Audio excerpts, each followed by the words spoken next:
Whether it is verdict or not, it is secondary. Encroachment is right or wrong, he has to say. If the encroachment is wrong or it is right, that he has to say. If it is right according to him, then he can go to the court and get a stay. Isn't it?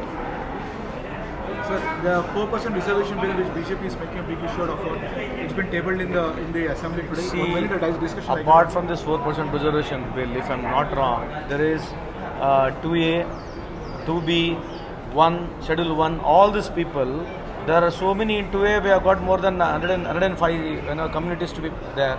In, if I am not wrong, in 2B, it's only there are so many other communities also are there. So just because we are giving this to Muslims, so they have to say something like this. So that's how it is. So BJP's agenda is, apart from that, what is the other agenda? Why the BJP is not talking about 10% criminal reservation? Why you are all not making an issue that 10% as a reservation is given by the government of India for whom?